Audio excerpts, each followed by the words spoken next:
I learned the hard way that signing a snow removal contract in Minnesota means absolutely nothing if your HOA president decides she does not like you. The whole mess started on a Tuesday morning in February when I woke up to find 3 feet of snow burying my driveway in Edna, a suburb just outside Minneapolis, where the houses cost a fortune and the people somehow cost even more. My name is Brandon Kellerman, and I had just moved into this neighborhood 6 months earlier after my promotion at the tech company downtown. The house was beautiful, a 2-story colonial with a wrap-around porch that my wife Sarah had fallen in love with the moment we pulled up. What we did not know was that the Meadowbrook Heights Homeowners Association came with a president named Patricia Henderson, who treated the neighborhood covenants like they were biblical commandments carved in stone. That morning, I called the snow removal company I had contracted with back in November, a local outfit called Twin Cities Snow Services, run by a guy named Mike, who had been plowing driveways in the area for 15 years. He showed up within 2 hours with his truck and cleared everything perfectly, just like he had done 3 times already that winter. I went out to inspect his work, shook his hand, and went back inside to make coffee, thinking nothing of it. 3 days later, I got an email from Patricia. The subject line read, "Violation Notice" in all capitals, which should have been my first warning sign. I opened it while eating breakfast and nearly choked on my toast when I read the contents. The email stated that I had violated Section 12.4 of the HOA bylaws by hiring an unapproved vendor for snow removal services. According to Patricia, all exterior maintenance services had to be pre-approved by the HOA board, and I had failed to submit the proper paperwork before contracting with Mike's company. The fine was $500, payable within 10 days. I read the email 3 times, each time getting more confused and angry. I pulled out the massive binder of HOA documents that we had received at closing, flipping through page after page until I found Section 12.4. Sure enough, there it was, buried in the middle of a paragraph about landscaping services. The language was vague and poorly written, but it technically did require board approval for any ongoing exterior maintenance contracts. The thing was, nobody had ever mentioned this requirement when we moved in. Not our real estate agent, not the sellers, and certainly not Patricia herself when she had stopped by our house in September with a basket of muffins and a smile that I now realized was completely fake. We had talked for 20 minutes about the neighborhood, and she had never once brought up the need to get approval for basic services like snow removal. I called Mike immediately. He picked up on the second ring, his voice rough from years of working in the cold. "Hey Brandon, what's going on? Did you know the HOA requires approval before I can hire you?" I asked. There was a long pause. "What? No, that's not a thing. I've been working in this neighborhood for years. I've got contracts with at least 5 other houses on your street alone. Patricia Henderson just sent me a $500 fine for hiring an unapproved vendor." Mike let out a low whistle. "Oh man, you got Patricia on your case. That woman is a piece of work. She tried to ban me from the neighborhood 2 years ago, said my truck was too loud in the mornings. Had to fight it at a board meeting and everything. So what do I do? Honestly, pay the fine and move on. It's not worth the headache. Patricia has nothing better to do than make people's lives miserable, and if you fight her, she'll just come after you harder." I hung up feeling frustrated, but thinking maybe Mike was right. $500 was a lot of money, but if it meant avoiding drama with the HOA, maybe it was worth it. I started to draft an email to Patricia, telling her I would pay the fine. Then I stopped. Something about the whole situation felt wrong. I had not done anything actually wrong. I had hired a legitimate company to provide a necessary service. The fact that some obscure bylaw buried in a 100-page document required approval did not change the fact that my actions had been reasonable and harmless. I deleted the draft and wrote a different email. I explained that I had not been aware of the requirement, that the company I hired was already working with multiple other houses in the neighborhood, and that I was requesting a waiver of the fine based on the circumstances. I kept it polite and factual, thinking that any reasonable person would understand. Patricia's response came back within an hour. No waiver would be granted. The rules existed for a reason, and ignorance of the rules was not an excuse. The fine stood, and if I did not pay within 10 days, it would increase to $1,000. I showed the email to my wife that evening. Sarah read it twice, her expression growing darker each time. "This is insane," she finally said. "We're talking about plowing snow, not building an addition to the house." "I know, but what am I supposed to do? If I don't pay, the fine doubles." "You fight it," Sarah said firmly. "You go to the next board meeting and you make them explain why this is reasonable. And if they won't budge, you take it to a lawyer." The next board meeting was not for another 3 weeks, which meant the 10-day deadline would pass long before I had a chance to appeal in person. I sent another email to Patricia, requesting an extension until after the meeting so I could present my case to the full board. This time, her response took 2 days, and when it finally came, it was even shorter than before. Request denied. Pay the fine or face increased penalties. I was running out of options. I called a lawyer friend from college who practiced in Minneapolis, a guy named Tom who handled real estate disputes. He listened to my story and let out a long sigh. "HOA cases are tricky," Tom said. "Technically, you signed a contract when you bought the house agreeing to abide by all the bylaws, even the stupid ones. A judge isn't going to care that you didn't read every single page. So I'm screwed." "Not necessarily. If you can show that the HOA is enforcing the rules selectively, or that they are acting in bad faith, you might have a case. But you'd need evidence, and these things can drag on for months. Is it really worth it over $500? Everyone kept telling me to let it go. Everyone kept saying Patricia was not worth the fight, but something in me refused to back down. Maybe it was principle. Maybe it was stubbornness. Maybe I was just tired of people like Patricia Henderson thinking they could push everyone around because they had a little bit of power. I paid the fine. I had no choice, not with the deadline looming and the threat of it doubling, but I also started documenting everything. I took screenshots of every email. I made notes of every interaction. And I started asking around the neighborhood, talking to other homeowners about their experiences with the HOA. What I found was disturbing. Patricia had been president of the Meadowbrook Heights HOA for 7 years, and in that time, she had racked up an impressive list of complaints and fines against various residents. The guy 3 houses down had been fined for putting up Christmas lights 2 days before the approved decoration period. The woman across the street had been fined for parking her car on the street overnight when her garage door opener broke.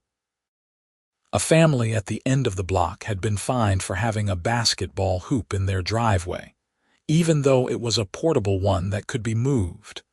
But here was the interesting part. When I asked these neighbors whether they had also been fined for hiring unapproved contractors, they all looked at me like I was crazy. None of them had ever been told they needed approval for snow removal or lawn care or any other basic service. In fact, several of them were using the exact same company I had hired, and Patricia had never said a word to them about it. I went back to Tom with this information. He got more interested this time. "Selective enforcement is a big deal," he said. "If she's only applying this rule to you and not to other residents in the same situation, that's discrimination, and the HOA can get in serious trouble for that." "So what do I do?" "First, you go to that board meeting and you present everything you've found. Give them a chance to make it right. If they refuse, then we talk about legal action."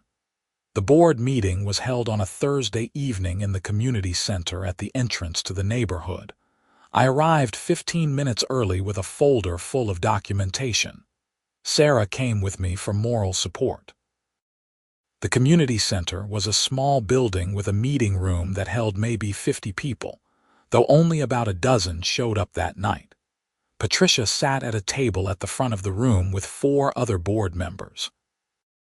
She was in her early 50s, with short blonde hair that looked professionally styled and an outfit that probably cost more than my entire wardrobe. The moment I walked in, her eyes locked onto me, and I saw something cold and calculating in her expression. The meeting started with typical HOA business. Budget reports, upcoming neighborhood events, a discussion about repainting the community center. I sat through 45 minutes of the most boring administrative details imaginable, waiting for the open forum period when residents could bring up issues. Finally, Patricia called for any resident concerns. I stood up immediately, my folder in hand. "My name is Brandon Kellerman, and I live at 423 Oak Street. I'm here to appeal a $500 fine I received for hiring a snow removal company without board approval." Patricia's expression did not change. "Mr. Kellerman, as I explained in my emails, the fine is not subject to appeal. You violated Section 12.4 of the bylaws, and the penalty is clearly stated." "I understand that," I said, keeping my voice calm. "But I've done some research, and I've found that at least 5 other houses in this neighborhood are using the exact same company I hired, and none of them have been fined. I'm asking the board to explain why the rule is being enforced against me but not against them." There was a moment of silence. The other board members glanced at Patricia, clearly uncomfortable.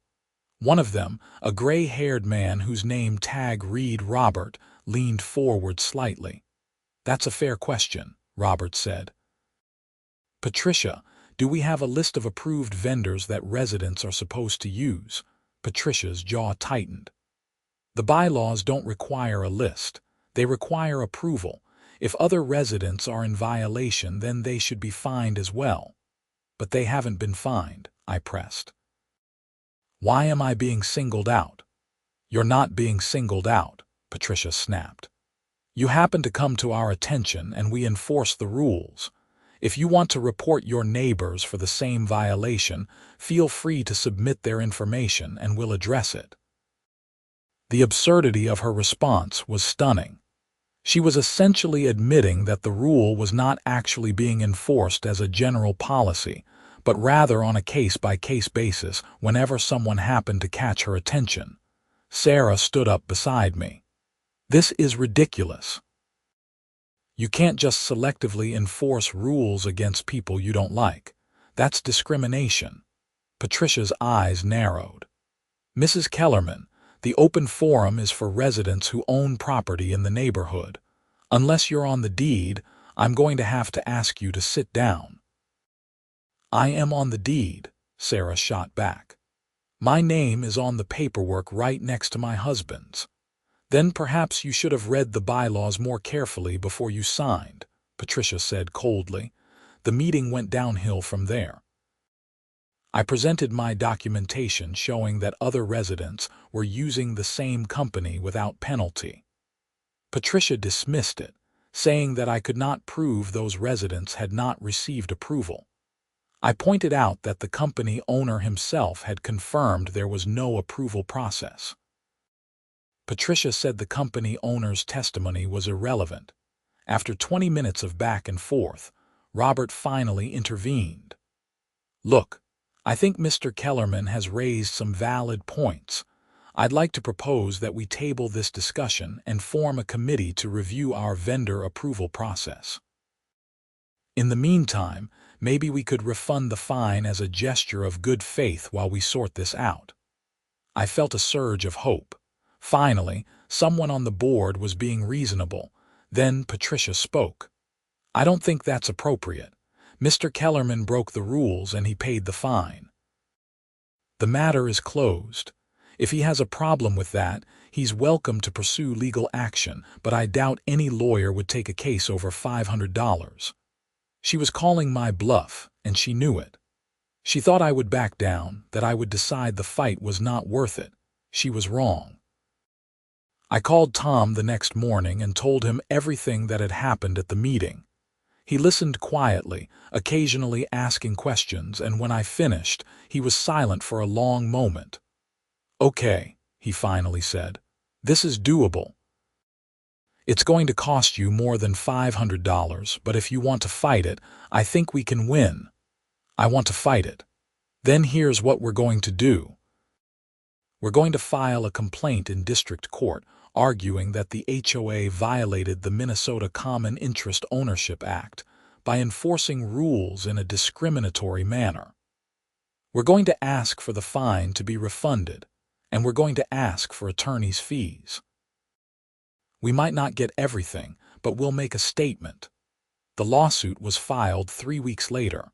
I knew it had been served when Patricia showed up at my door on a Saturday morning, her face red with anger. You have any idea what you've done? She demanded the moment I opened the door. You're suing the HOA. You're suing your own neighborhood. I'm challenging an unfair fine, I said calmly. If the HOA had been willing to admit they were wrong, we wouldn't be in this position. You're going to lose, Patricia said. And when you do, I'm going to make sure every single person in this neighborhood knows what a waste of time and money this was. You're going to be a pariah. Is that a threat? It's a promise. She turned and stormed off my porch, and I closed the door, my hands shaking slightly. Sarah appeared from the kitchen, having heard the whole exchange. She's insane, Sarah said. Yeah, I agreed. But she's also scared. If she wasn't, she wouldn't have come over here. The legal process moved slowly, as these things always do. We had an initial hearing in April, where the judge listened to both sides and ordered mediation. Patricia showed up with the HOA's lawyer, a tired-looking man in his 60s who seemed like he had handled 1,000 of these cases before and knew they were all equally stupid.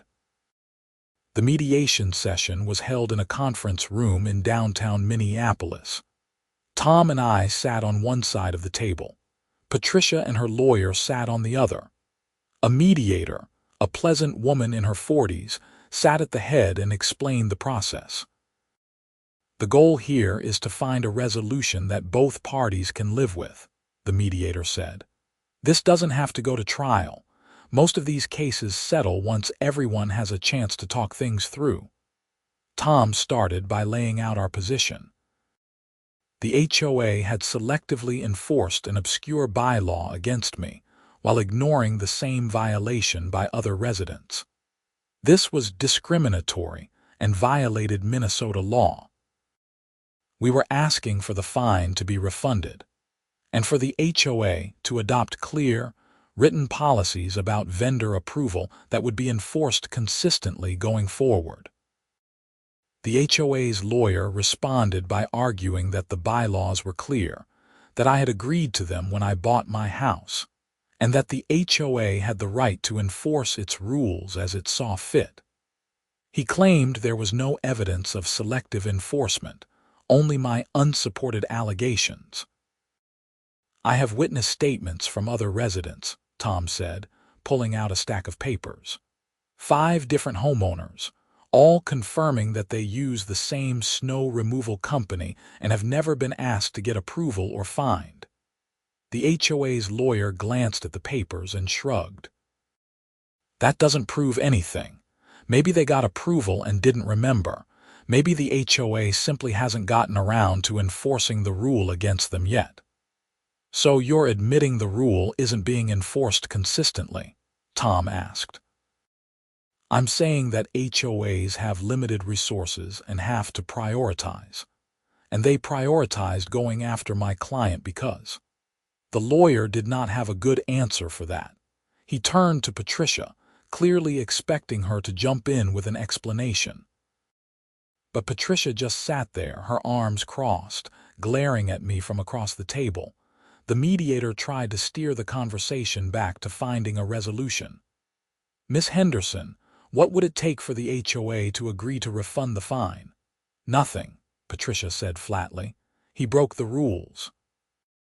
He doesn't get the money back. Even if it means going to trial, that's going to cost the HOA thousands of dollars in legal fees. Then we'll assess a special levy on all the homeowners to cover it, Patricia said. I'm sure they'll all be very understanding when I explain that it's necessary, because Mr. Kellerman decided to sue us over a $500 fine. I felt my temper rising. You're going to punish the entire neighborhood because I had the nerve to challenge you. I'm going to do what's necessary to protect the integrity of our community, Patricia shot back. The mediation ended with no resolution. As we walked out of the building, Tom shook his head. That's one of the worst mediations I've ever been part of. She's completely irrational. So what happens now? Now we go to trial. And honestly, after seeing how unreasonable she is, I think our chances just got a lot better. Judges don't like it when parties refuse to even consider settlement, especially in cases like this. The trial was scheduled for early June. In the meantime, life in the neighborhood became increasingly uncomfortable. Patricia made good on her threat to tell everyone about the lawsuit, though her version of events painted me as a troublemaker who was costing the HOA thousands of dollars over a petty grievance. Some neighbors believed her and started giving me cold looks when I drove past. Others reached out privately to offer support, sharing their own stories of Patricia's authoritarian behavior. One couple told me about how Patricia had tried to force them to cut down a tree in their yard because she thought it was ugly, despite there being no rule against it. Another neighbor showed me a threatening letter Patricia had sent when his teenage son's car was parked on the street for more than 48 hours. The more I learned about Patricia's behavior, the more convinced I became that this lawsuit was about something bigger than just my $500 fine.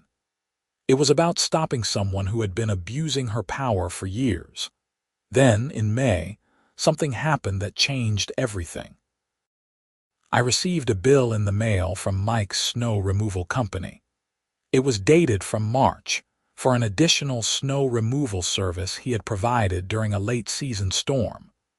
The bill was for $150, which seemed reasonable. I wrote a check and mailed it off, thinking nothing of it. 2 weeks later, I got another email from Patricia. This one made my blood run cold. The email stated that the HOA had intercepted my payment to the snow removal company and was holding it pending resolution of the lawsuit. Patricia claimed that since I was in violation of the bylaws, any payments I made to unapproved vendors were subject to HOA oversight.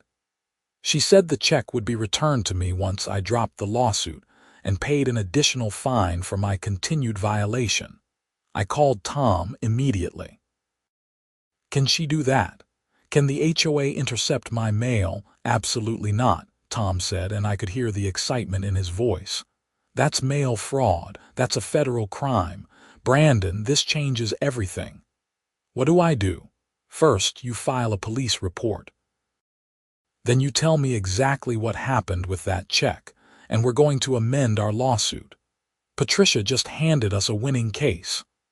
I went to the Edna Police Department that afternoon and filed a report. The officer who took my statement, a young woman named Officer Martinez, looked increasingly concerned as I explained the situation. "So the HOA president admitted to intercepting your mail?" she asked. "She said the HOA intercepted it. I don't know if she did it personally or if someone else was involved. Either way, that's a serious offense. We'll investigate this."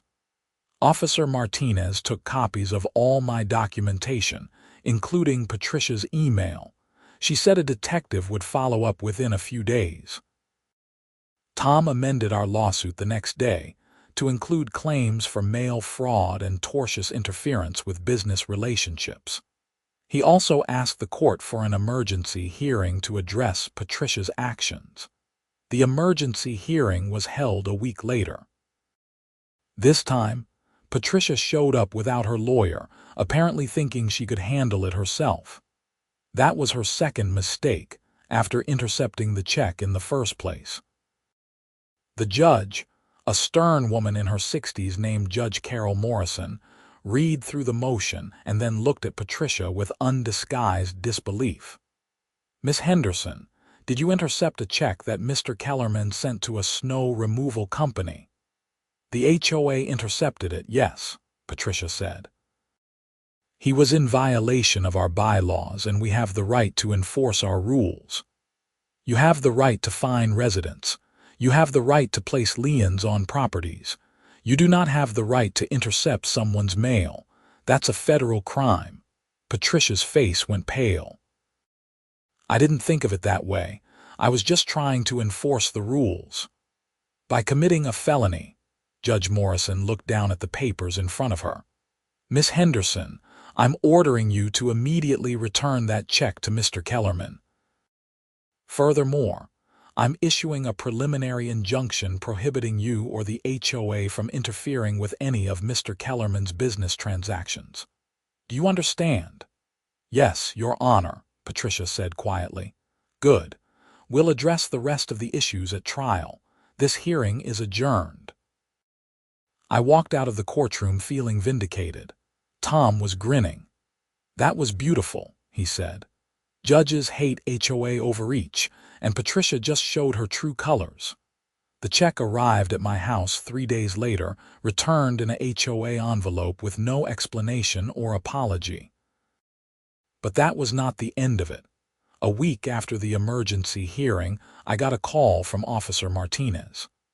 "Mr. Kellerman, I wanted to update you on our investigation. We've interviewed the postal carrier for your route, and she confirms that Miss Henderson approached her and asked her to give her any mail addressed to snow removal companies. The carrier refused, so Miss Henderson apparently went through your outgoing mail in your mailbox after you placed it there. Can you prove that? We have her on a neighbor's security camera. The neighbor lives across the street from you, and their camera catches the street view. We can see Miss Henderson going to your mailbox, opening it, and removing something. The timestamp matches the date you said you mailed the check." My jaw dropped. "So what happens now?" "We're forwarding the case to the U.S. Postal Inspector. Mail theft is a federal offense, and they'll decide whether to press charges." I thanked Officer Martinez and hung up, my mind reeling. Patricia had not just made a mistake. She had deliberately committed a crime to try to intimidate me into dropping the lawsuit. Tom was thrilled when I told him. "This is exactly what we need. The judge is going to throw the book at her." The trial finally took place in mid-June. It was held in a small courtroom in the Hennepin County Courthouse in downtown Minneapolis. Judge Morrison presided, the same judge from the emergency hearing. Tom presented our case methodically. He showed the selective enforcement by bringing in statements from the other homeowners who used the same snow removal company. He presented evidence of Patricia's pattern of authoritarian behavior toward other residents. And then he dropped the bombshell about the intercepted check, playing the security camera footage on a screen in the courtroom. The video was grainy but clear enough. It showed Patricia walking up to my mailbox, looking around to make sure no one was watching, opening the box, removing something, and walking away. The HOA's lawyer tried to argue that Patricia had been acting in her capacity as HOA president, and therefore her actions were protected by the business judgment rule. Tom destroyed that argument in about 30 seconds. The business judgment rule doesn't apply to criminal acts, Tom said. Miss Henderson committed mail theft. That's not a business decision. That's a crime. Judge Morrison agreed. She ruled in our favor on every count. The HOA was ordered to refund my $500 fine, pay my attorney's fees, and adopt new policies regarding vendor approval that would be consistently enforced. Patricia was personally ordered to pay $3,000 in sanctions for her bad faith conduct during the litigation.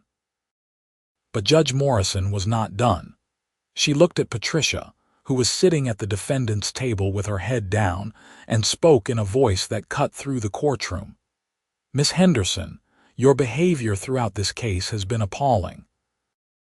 You abused your position as HOA president to harass a resident who dared to question your authority. When he challenged you in court, you escalated by committing a federal crime. This court will not tolerate such conduct. Patricia started to say something, but the judge held up her hand. I'm not finished. You were ordered at the emergency hearing to return the intercepted check to Mr. Kellerman.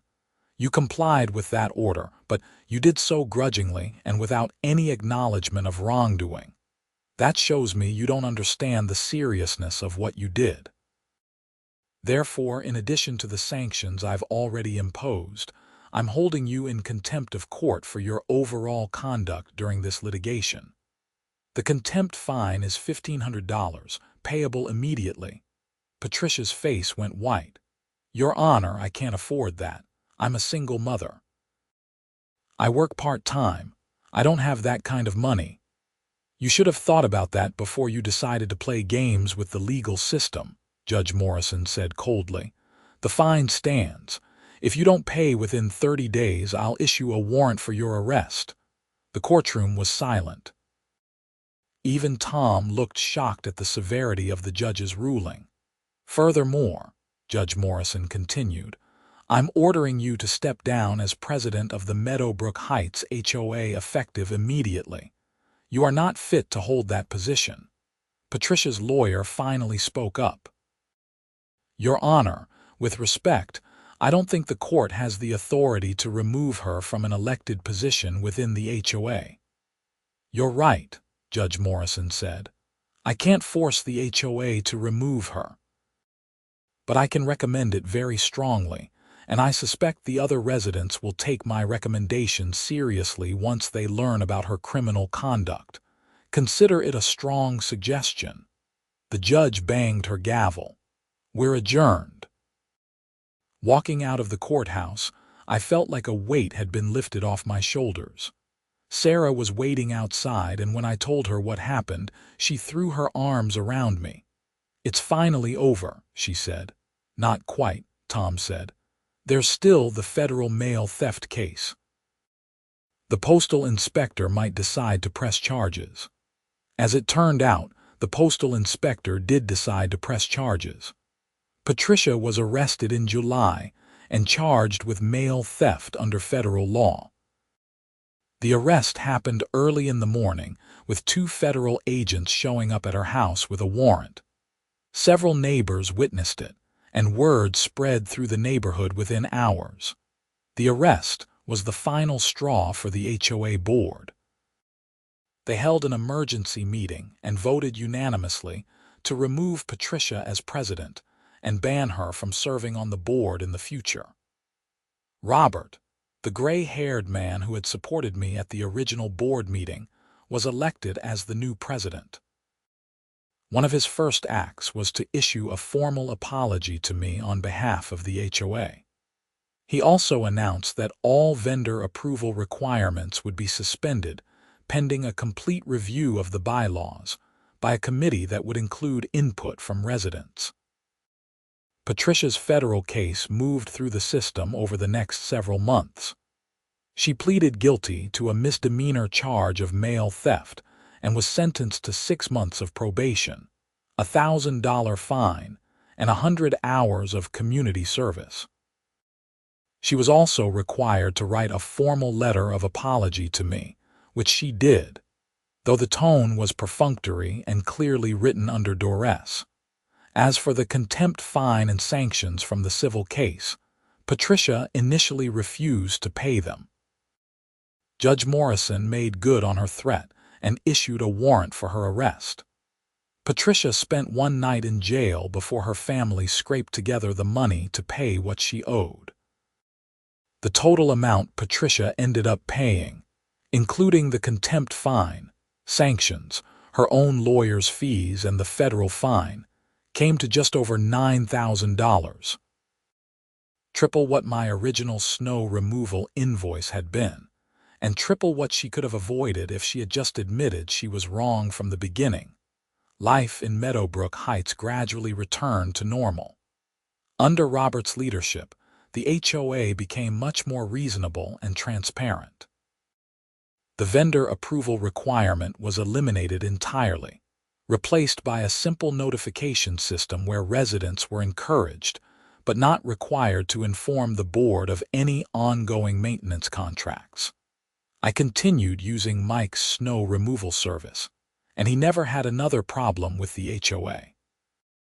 In fact, his business grew after the lawsuit, as several other residents hired him specifically because they had heard about his willingness to stand up to Patricia's nonsense. Sarah and I stayed in the house. We had considered moving after everything that happened, but we loved the neighborhood and most of our neighbors. With Patricia gone, there was no reason to leave. I ran into Patricia one more time, about a year after the trial. It was at a grocery store in Edna. I was in the cereal aisle when I turned a corner and almost bumped into her. We both froze. For a long moment, we just stared at each other. I waited for her to say something, maybe to yell at me or to blame me for everything that had happened to her. But she did not. She just looked tired and defeated. She turned without a word and walked away, her cart squeaking as she pushed it down the aisle. I felt a strange mixture of emotions watching her go. Part of me still felt angry about everything she had put me through. But another part of me felt something close to pity. Patricia had thrown away her reputation, her position, and thousands of dollars because she could not stand the idea of someone challenging her authority. She had destroyed herself over a $500 fine and a snow removal invoice. That evening, I told Sarah about the encounter. We were sitting on our porch, watching the sun set over the neighborhood. It was early summer, and the trees were full and green. Kids were playing in yards up and down the street. Someone was grilling nearby, and the smell of burgers drifted on the warm air. "You think she learned anything from it?" Sarah asked. "I don't know," I said honestly. "I hope so, but some people never learn. They just keep making the same mistakes over and over." "Well, at least the neighborhood is better now. Robert is doing a great job as president." "Yeah, he is. And maybe that's the real lesson. Sometimes you have to stand up to bullies, even when it's hard and even when everyone tells you to just let it go. Because if you don't, they keep bullying people." Sarah squeezed my hand. "I'm proud of you for fighting it." "I'm proud of us," I corrected. "You supported me the whole way. I couldn't have done it without you." We sat in comfortable silence for a while, watching the neighborhood come alive with the sounds of summer. Somewhere down the street, someone was having a party, and I could hear laughter and music. This was what a neighborhood should be. Not a place where one person ruled with an iron fist, enforcing arbitrary rules to feed their ego, but a community where people looked out for each other, where differences were resolved with conversation instead of fines, and where everyone felt like they belonged. The lawsuit had been expensive, stressful, and time-consuming. But in the end, it had been worth it. Not just because I got my $500 back, or because Patricia had been held accountable, but because it had fundamentally changed the HOA for the better. The new bylaws that Robert's committee eventually adopted were clear, reasonable, and fair. Enforcement was consistent. Board meetings were transparent. Residents actually felt like they had a voice. Several neighbors thanked me privately for standing up to Patricia. One older couple told me they had been considering moving because of her constant harassment, but now they felt comfortable staying. A young family who had just moved in said they were grateful to be joining a neighborhood with such a reasonable HOA, unaware of the drama that had preceded their arrival. I never framed the court judgment or made a big deal about winning the case. I did not want to be known as the guy who sued the HOA. I just wanted to be known as Brandon, the guy who lived at 423 Oak Street, worked downtown, and sometimes waved from his porch. But I kept all the documentation in a file in my office, not as a trophy, but as a reminder. A reminder that standing up for yourself matters. That small injustices, if left unchallenged, can grow into bigger ones. That people in power need to be held accountable, whether they are running a country or just a homeowners association. Mike still plowed my driveway every winter. Every time it snowed, I would watch from my window as his truck rumbled down the street, its plow scraping against the pavement, clearing away the snow and making the neighborhood safe and accessible. And every time, I felt a small sense of satisfaction, knowing that something as simple as hiring a snow removal company had led to real, meaningful change. The following winter, we got hit with a massive blizzard that dumped nearly 4 feet of snow on Minneapolis in a single weekend. It was the kind of storm that shut down the entire city, closed schools, and made the news across the country. Mike worked around the clock, plowing driveways throughout the neighborhood. On Sunday morning, after the storm had finally passed, I went outside to inspect the work. The driveway was perfect, cleared all the way to the pavement with the snow piled neatly on either side. I took a photo and texted it to Mike with a simple message. "Great work as always. Thanks." He texted back a few minutes later. "No problem. Thanks for having my back last year." That whole thing with Patricia was crazy, but I'm glad someone finally stood up to her. I smiled and put my phone away. The sun was shining, the sky was clear, and the neighborhood looked beautiful covered in fresh snow. Kids were already out building snowmen and having snowball fights. Someone a few houses down was firing up a snowblower. This was what community was supposed to look like. Not perfect, not without problems, but fundamentally healthy and functional. A place where people helped each other, where conflicts were resolved fairly, and where nobody had to worry about some petty tyrant making their life miserable over trivial violations. I went back inside, made myself a cup of coffee, and sat down at the kitchen table. Sarah was making pancakes, and the smell filled the house. We had invited some neighbors over for brunch, a tradition we had started after the lawsuit ended.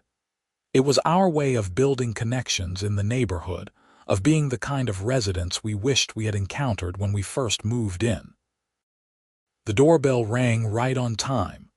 I opened it to find Robert and his wife standing on the porch, stomping snow off their boots. Come in," I said, ushering them inside. We spent the morning eating, talking, and laughing. The conversation touched on everything from work to kids to the latest HOA news. Under Robert's leadership, the board had become remarkably boring in the best possible way. No drama, no controversies, just competent management of common areas and reasonable enforcement of sensible rules. At one point, Robert pulled me aside. "I wanted to thank you again," he said, "for standing up to Patricia. A lot of us on the board knew she was out of control, but we didn't have the courage to challenge her. You did what we should have done years ago. You're doing a great job now, I said. That's what matters, still. It took guts to sue the HOA. Most people would have just paid the fine and moved on. Most people probably should, I admitted. I got lucky. I had a good lawyer, a judge who saw through Patricia's nonsense, and Patricia made it easy by doing something so obviously wrong. If any of those factors had been different, I might have lost. Maybe. But you still fought. That counts for something. The months turned into years. Patricia became a distant memory, occasionally referenced in neighborhood stories, but no longer a presence in anyone's daily life. I heard through the grapevine that she had moved to a different suburb, starting fresh somewhere where nobody knew about her past. I did not wish her ill. I hoped she had learned from the experience, that maybe losing everything had taught her something about humility and respecting other people. But I also did not spend much time thinking about her. My life had moved on. Sarah got a promotion at her job. We adopted a dog, a golden retriever named Charlie who loved playing in the snow. We made real friends in the neighborhood, the kind of people you could call at midnight if you had an emergency, and they would show up without hesitation. The snow removal invoice that started everything became a running joke among our friend group. Anytime something minor turned into a bigger issue, someone would say, "Well, at least it's not snow removal invoice levels of drama." But beneath the joke was a serious truth. Sometimes the smallest things matter the most. Sometimes standing your ground over $500 and a principle is more important than taking the path of least resistance. Sometimes fighting back against petty tyranny is exactly the right thing to do, even when it is hard and scary and everyone tells you to just let it go. I learned a lot from that experience. I learned about HOA law and civil procedure. I learned about the importance of documentation and the power of selective enforcement claims. I learned that judges have very little patience for people who abuse positions of trust. But more than that, I learned about myself. I learned that I would rather fight for what was right than quietly accept what was wrong. I learned that I could handle confrontation and adversity better than I thought. I learned that having someone who believes in you, like Sarah did, makes all the difference. The story could have ended badly. I could have lost the lawsuit and been stuck paying thousands of dollars in legal fees with nothing to show for it. Patricia could have made my life in the neighborhood so miserable that we had to move. The other residents could have sided with her and made me a pariah. None of those things happened. Instead, justice prevailed. The system worked. The bad actor faced consequences. The community improved. It sounds almost too neat, too perfect. Real life rarely wraps up that cleanly. But sometimes, just sometimes, things work out the way they should. Sometimes the good guys win. Sometimes standing up to bullies pays off. I still live at 423 Oak Street in Meadowbrook Heights. Sarah and I have no plans to move. We love our house, our neighbors, our community. The HOA under Robert's leadership is everything an HOA should be. Helpful when needed, invisible when not. Every winter when the first snow falls, I think about that invoice. About Patricia showing up at my door red-faced with anger. About Judge Morrison's stern voice as she held Patricia in contempt. About the security camera footage showing Patricia rifling through my mailbox. And every winter, I watch Mike's truck plow my driveway, and I smile. Because sometimes, the smallest battles are worth fighting. Sometimes, principle matters more than pragmatism. And sometimes, a snow removal invoice can change everything. The neighborhood kids still build snowmen on our lawn. Charlie still barks at the snowplow every time it drives by. Sarah still makes hot chocolate after I finish shoveling the walk. Life goes on, simple and good and normal.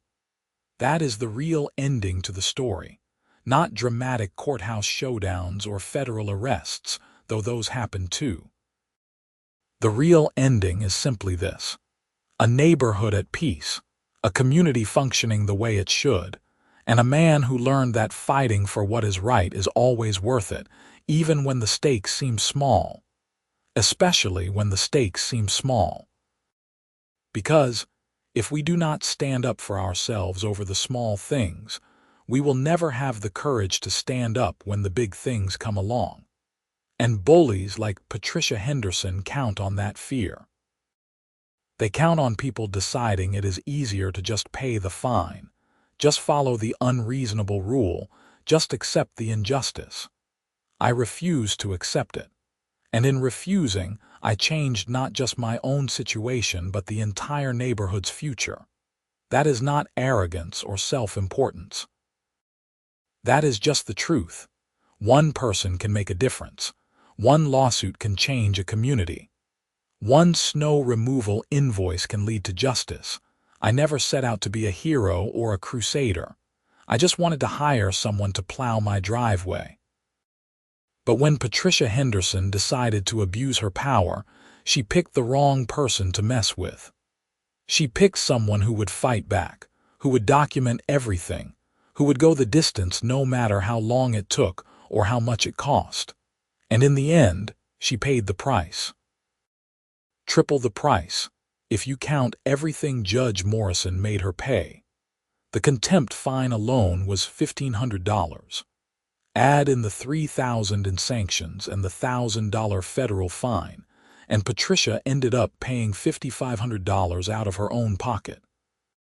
Plus her lawyer's fees, which I heard were substantial. All because she could not let go of her petty grudge over a $500 HOA fine that never should have been issued in the first place. There is probably a lesson in there about the cost of stubbornness and pride. About how digging in your heels can turn a small problem into a catastrophe. About how refusing to admit you are wrong can destroy your life. But that is Patricia's lesson to learn, not mine. My lesson was different.